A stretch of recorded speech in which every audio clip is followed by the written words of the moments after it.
국민의힘 혁신위원장에 인유한 연세대 의대 교수가 임명이 됐습니다.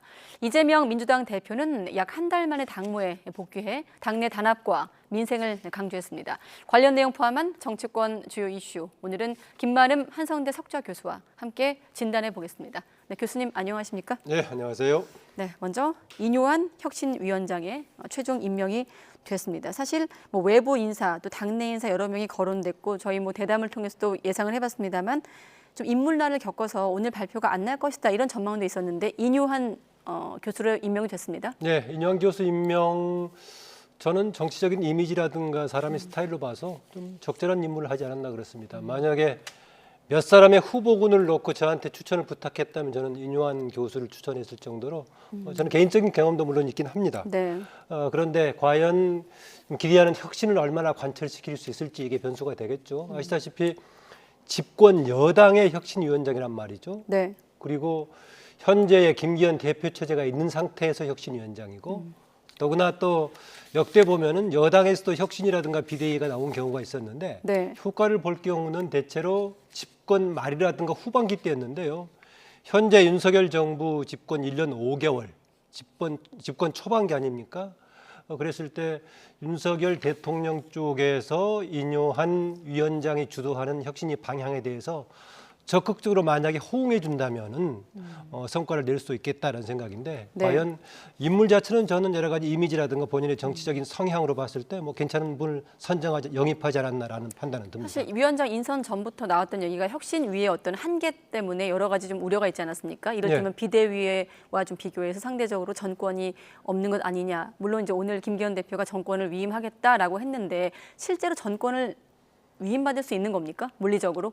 전권이라는 것이 과연 최종 어디까지인가 할 건데요. 네. 현재의 집행기구가 있기 때문에 혁신 내용과 혁신 활동 기한까지도 전권을 위임한다고 했어요. 네. 보통 위임할 경우에는 혁신의 활동 기한을 언제부터 언제까지 한다 이런 얘기인데 김기현 오늘 대표 얘기는 기한도 이름했다라고 얘기합니다.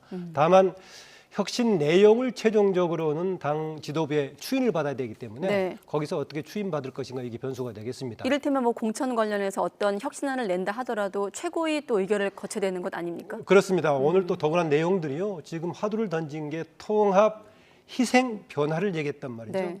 통합이 중요합니다. 잠시 후에 말씀드리기로 하고 희생을 얘기할 경우에 현재 활동하고 있는 현역 의원들의 문제가 제기되는데 네. 그렇게 들어갔을 때 본인의 이해관계가 걸렸을 때 과연 어떻게 호응할 것인가 이런 게 됩니다. 네. 아까 지금 던졌던 세 개의 화두 통합 얘기하는데요. 통합 먼저 가장 중요하게 본인이 과거의 경험도 국민 대통합위원회에서 부위원장도 박근혜 정부 시절에 했었고요. 네. 또 통합의 메시지가 상당히 강합니다. 최근에 다른 언론 인터뷰 기사들도 보니까 그동안에 우리나라 정치에서 너무 사람을 미워하는 중호의 정치가 있었던 것에 대한 비판을 얘기하면서 김대중 전 대통령의 포용의 정치, 화해의 정치를 아주 사는 그런 편이었습니다. 지금 현재 국민의힘에서 통합을 얘기한다면은 정치 세력 차원에서는 이준석, 유승민 등을 포함한 당내 지금 아주 강한 비판을 제기하고 있는 세력을 네. 포용해야 되는 거 아니냐 이런 문제가 되겠고요. 그다음에 당의 활동 노선, 사실은 당이라기보다는 윤석열 대통령의 활동 노선이 되겠습니다만 거기서 얼마나 중도를 포함한 포용을 노선을 넓게 잡을 것인가 이 변수가 돼서 네. 일단 초반 시작할 때 지금 쟁점이 되고 있는 이준석, 유승민 의원 등 전 의원 등의 문제를 당에서 어떻게 수렴할 것인가 이게 변수가 되겠습니다. 더구나 지금 총선이 가까워지면서 네. 당 밖에 있는 지금 당의 비판적인 세력을 중심으로 신당 얘기까지 나오고 있는 시점이기 때문에 네. 초반에 통합 관련해서는 그런 얘기가 나올 거고요. 희생 부분은 공천 룰하고 관련된 부분이어서 이것도 좀 변수가 될 겁니다. 그런데 네. 역시 지금 이번에 보궐선거의 참패를 계기로 혁신이 구성한 거 아니겠습니까? 예. 그랬을 때 보궐선거 참패 핵심 배경을 보자면은 윤석열 대통령의 국정운영 방식이라든가 리더십 문제가 걸려 있었기 때문에 거기에 대한 변화도 과연 어떻게 촉구할 수 있을지 또 윤석열 대통령이 어느 정도 호응할지 이런 게 변수가 되겠습니다. 통합과 희생, 특히나 그래서 아까 미워하지 말자라는 말은 생각이 달라도 미워하지 말자라는 말을 했는데 한번 그 혁신위원장에 임명이 된 인유한 교수 발언을 한번 듣고 네. 나서 또 교수님 의견으로 이어가겠습니다. 그냥 한 단어로 정리를 하겠습니다. 통합을 추진하려고 합니다. 사람 생각은 달라도 사람을 미워하지 말자. 이런 통합입니다. 인선을 논의할 건지 혹시 바꿀 생각 있으세요? 솔직히 이 여기에 권한을 정확하게 아직 어디까지인지 모르지만 국민의힘에 있는 많은 사람들도 내려와야 됩니다. 희생 없이는 변화가.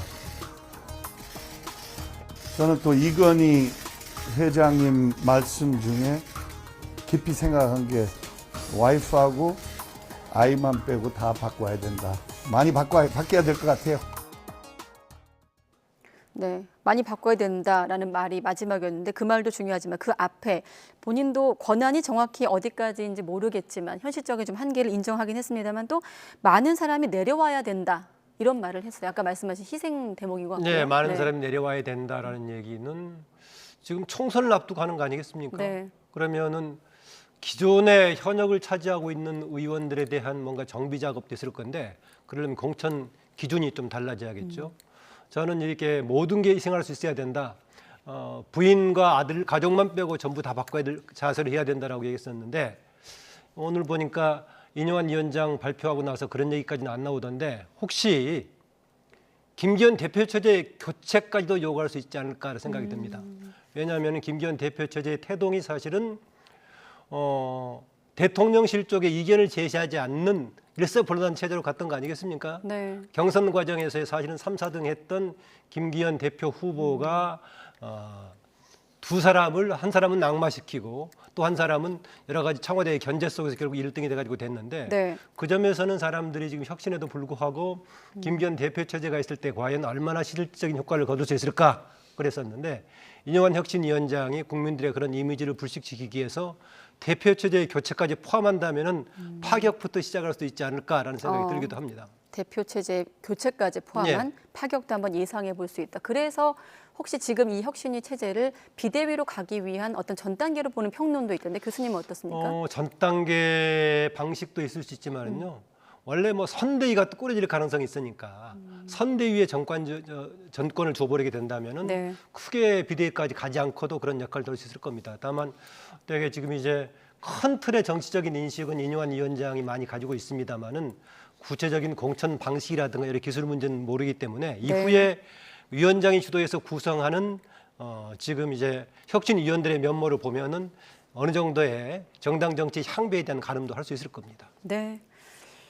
일단은 당원 게시판도 술렁술렁하고 있더라고요. 강력한 혁신이다. 기대 섞인 목소리도 있었습니다만 그대로 전하면 김한길 꼭두각시 아니냐라는 좀 비판적인 목소리도 있고 그렇다 보니 김은경 혁신위, 최재형 혁신위 전철을 밟을 수 있다. 이런 여러 가지 갈래 목소리가 나오고 있습니다.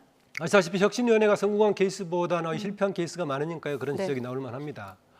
다만 이전에 민주당의 김은경 혁신위와 확실히 차이가 있는 점은 김은경 혁신위는 이른바 사법 리스크 문제를 해결해야 됐습니다.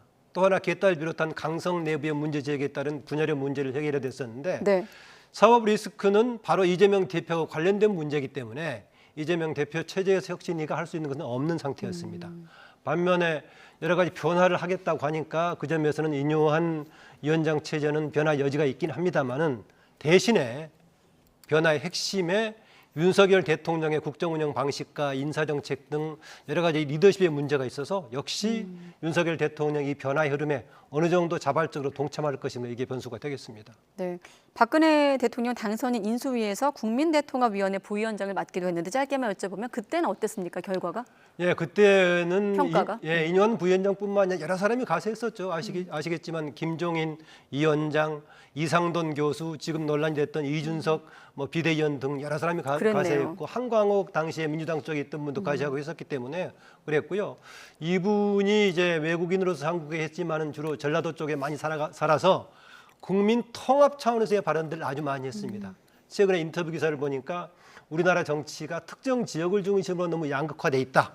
그래서 만약에 국민의힘에서 호남 출신의 배출 대통령을 낸다면은 정말로 지역구 극복의 상징이 될 수 있을 것이다 이런 발언을 해서 본인도 지역과 관련된 통합의 필요성을 상당히 절감하고 있는 그런 사람입니다. 아까 교수님께서 대표 체제 어떤 변화까지 포함한 파격까지 한번 예상해 볼 수 있다고 했습니다만 아무튼 김기현 대표는 전권을 가지고 독립적 판단을 하게 하겠다까지가 이제 김기현 대표의 발언이거든요. 어떻습니까? 지금 혁신위가 그야말로 전권을 행사하기 위해서 어떤 요건이 좀 충족돼야 됩니까? 지금 뭐 제가 혁신위원 구성이 될까요? 역시 혁신위원 구성이 되겠고요. 궁극적으로는 아까 말씀드렸지만 공천 방식이 어느 정도 결정력을 가질 수 있을까. 만약에 이후에 여기에서 결정했던 혁신 내용을 형식상으로 지도부는 추진하는 정도에 그칠지 아니면 거기 심사해가지고 받아들이지 않은 거부할 수 있는 그런 권한이 생길지 이걸 좀 지켜봐야겠고요. 네. 제가 반복되는 지적입니다만은 최근에 집권 여당의 어려움은 당의 문제보다는 사실은 윤석열 대통령의 국정운영 방식과 리더십 여기에서 비롯됐던 인사정책 등의 문제가 있는 것이기 때문에 네. 혁신이 가동과 동반해서 윤석열 대통령의 국정운영 방식의 변화를 얼마나 끌어낼 수 있을지 또 얼마나 네. 동참할 수 있을지 역시 이게 변수가 될 것입니다. 네. 자, 혁신이 구성과 맞물려 신당설도 끊임없이 제기되고 있습니다. 특히나 당 안팎에서 제기되고 있는 윤석열 대통령 신당 창당 가능성 관련해 주목을 받았는데 아까 저희가 전해드린 대로 김한길 위원장이 그런 창당은 생각해 본 일도 없고 앞으로도 그런 일은 없을 것이라고 일축을 했거든요. 그럼 이제 신당 창당설은 좀 없어질까요? 좀 여지가 제가 없긴 합니다. 뭐 심평 교수를 중심으로 한 몇 사람들이 신당을 얘기하면서 얘기가 됐는데요. 네. 지금 김한길 지금 국민통합위원장을 중심으로 하는 신당이 되려면은요. 윤석열 대통령의 친위 정당이 되겠는데 윤석열 대통령이 그동안에 중도를 확장하는 그런 노선으로 갔어야 명실상부하게 됩니다. 김한길 위원장의 역할이 부각이 되려면 현재의 좀 특정한 보수 세력뿐만이 아니라 중도까지 확장하는 이런 필요성이 있다면 모르겠는데요. 윤석열 대통령의 그동안 행보가 오히려 조금 더 중도 확장 쪽으로 가지 너무 보수 광경에 흐르지 않느냐 이런 배경을 보자면은 김한길 위원장이 나서는 신당 방향하고는 좀 맞지 않다. 오히려 선거 과정에서 김한길 위원장이 선대위 등의 속시 역할은 할지 모르겠습니다. 네, 그러면서 아직 헤어질 결심이 되지 않은 두 사람, 유승민 전 의원, 이준석 전 대표 얘기인데 마침 또 김무성 전 대표가 두 사람을 향해서 탈당하면 안 된다 이런 지적을 했고 이준석 전 대표가 또 다음 보실 화면처럼 이렇게 언급을 했거든요. 그 이준석의 거취보다는 대통령 실책에 대해서 먼저 언급해 달라라고 했거든요. 화면 보여주시고. 네. 네. 그 적절한 지적 같습니다. 역시 반복해서 말씀드리지만은 김무성 전 대표의 지적을 말씀하시는 김무성 건가요? 대표도 네. 그렇고요. 전 뭐 이 점에서는 김무성 전 대표 같은 조금 정치 중진 이상급이 당의 갈등들을 봉합하는 이런 역할을 해주는 건 다행이라고 생각되고요. 또 이준석 대표가 김무성 대표 시절 때도 같이 있었기 때문에 그런 역할인데 김무성 대표의 이런 지적이 이번에 들어온 인용한 혁신위원장 역할을 같이 맞물려 간다면 포용하는 쪽으로 가야 되지 않나라는 생각입니다. 현재는 김기현 대표 체제에서는 신당이 만들면은 국민의힘은 총선에서 대패다 이런 지적은 있었지만은 네. 여러 가지 그동안의 추세로 봤을 때는 같이 가기가 상당히 어려운 상황이었어요. 그런데 김무성 전 대표가 거들고 인용한 지금 신임 혁신위원장이 통합을 강조하면서 기존 세력들의 희생을 얘기하고 있다면은 뭔가 지금 국민의힘이 한번 새로운 전기도 좀 맞을 수도 있지 않을까 그런 생각이 들기는 합니다. 네. 자, 그리고 이재명 대표 오늘 최고위원회의 주제를 시작으로 당무에 본격적으로 이제 들어갔습니다. 병원에 실려간 지 한 달여 만이고 첫 일성은 민생이었는데 자, 당무 복귀와 함께 이재명 대표가 내놓은 메시지 직접 한번 들어보겠습니다. 네. 우리 민주당이 작은 차이를 넘어서서 단결하고 단합해야 합니다. 단결과 단합 위에 국민의 눈높이에 맞는 충분한 혁신을 통해서 국민의 기대에 맞춰 나가야 합니다. 체포동의안 처리 과정의 일로 더 이상 왈가왈부하지 않기를 바랍니다. 국민의 삶이 절박합니다. 그런 문제로 우리의 역량을 소진하고 시간을 보낼 만큼 현실이 녹록지가 않습니다. 네, 당무 복귀와 함께 어떤 일성이 나올 것인가. 사실 뭐 민생 메시지나 국정규조 전면 쇄신 발언은 어느 정도 예상이 됐던 말이고 이를테면 그 당내 복귀 이전까지 친명 지도부의 어떤 강경 목소리와 함께 이 대표는 좀 투트랙 전략을 쓰지 않을 것인가 이런 예상은 했습니다만 왈가왈부하지 말라 이런 얘기가 나왔어요. 이제 당연하죠. 당 대표가 분열적인 메시지를 던지면 안 되겠죠. 그래서 통합을 얘기했고 작은 차이를 넘어서서 통합하자라는 얘기했는데요. 그런데 과연 지금 갈등 사항이 작은 차이인지 심지어는 이재명 대표의 진로까지 같이 맞물린 사안이기 때문에 결코 작지 않은 상황이어서 네. 어떤 뭔가 이걸 극복하려면 큰 양보라든가 큰 결단이 필요한 상황이어서 좀 과제로 남아있다고 보겠습니다. 그러면서 상당히 대표는 그렇게 얘기를 했었지만은 정청래 최고라든가 다른 사람들은 또 강경 발언을 계속 이어가고 있어요. 그래서 네. 누가 보기에도 투트랙으로 좀 가고 있는 게 아니냐라는 겁니다. 만약에 대표까지 이 시점에서 강경으로 나와버린다면은 당의 분열에 따른 신당 양상이 바로 구체화될 소지가 있는 겁니다. 네. 그래서 당연히 대통령은 끌어안고 가는 쪽이고 있어요. 이것을 오히려 전략적으로 보는 사람들은 총선 마지막 막판까지 좀 보류 형태로 가가지고 이러지도 저러지도 못하는 정치 전략 아닌가 이런 얘기도 하고 있습니다. 그래서 어쨌든 간에 당분간 대표는 통합 전략을 쓸 것이고 또 다른 쪽에서는 비명계에 대한 행보를 두고 비판하는 얘기가 나올 겁니다. 네. 양쪽에다 대표와 더불어서 이 문제를 지적하는 상황이 돼버린다면은 당은 현재와 같은 통합 체제로 가기는 어렵고 분열이 될 겁니다. 그래서 대표는 분열까지는 가지 않게끔 항상 통합에 견인을 해갈 거다. 다만 작은 차이라고 얘기하고 있지만은 이재명 대표의 진로하고 관련된 중요한 변수에서 쉽지 않은 통합 과제를 안고 있다 그렇게 봅니다. 그래서 지명직 또 최고위원 자리가 또 관건인데 사실 지난번 송갑석 최고위원 같은 경우도 탕평 의지가 담긴 선택 아니었습니까? 당시에 지난 3월에 결과적으로 좀 실패한 측면인데 방금 이 대표 메시지만 놓고 봤을 때 어떻게 좀 예측할 수 있을까요? 이번에 대전 출신을 임명하려다가 지금 보류가 돼 있는 상태인데요. 네. 뭔가 하려면은 아까 혁신이라는 용어를 했단 말이죠.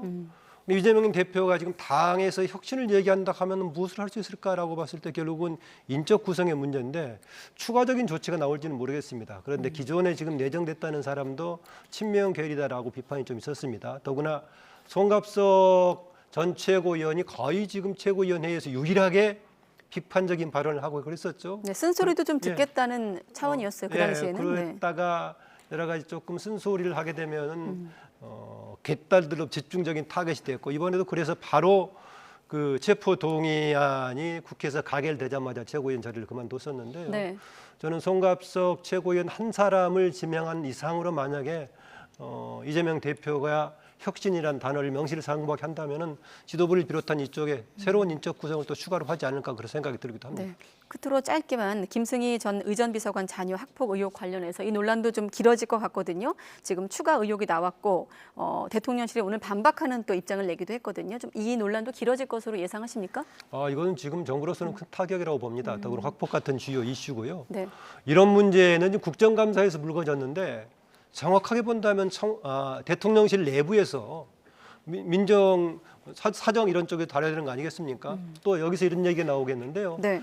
지금 현재 정부 제도적으로 특별감찰관 제도가 남아 있어가지고 그런 그 주변의 내부의 문제라든가 대통령 가족들을 지금 감찰하게 돼 있는데 그것도 가동시키지 않고 있고 대통령실 내부에서의 감찰도 제대로 되고 있는 상황인데 이것은 대통령실에서 단지 이 사람을 사퇴하는 것만 끝날 것이 아니라 여기에 대한 제도적인 차원에서의 뭔가 성찰과 반성도 좀 있어야 되지 않을까 좀 그렇게 봅니다. 제도적인 차원의 성찰과 반성이 있어야 된다. 여기까지 듣겠습니다. 김만음 한성대 석좌 교수와 함께 정치 Q 진단해 봤습니다. 네, 교수님 고맙습니다. 예.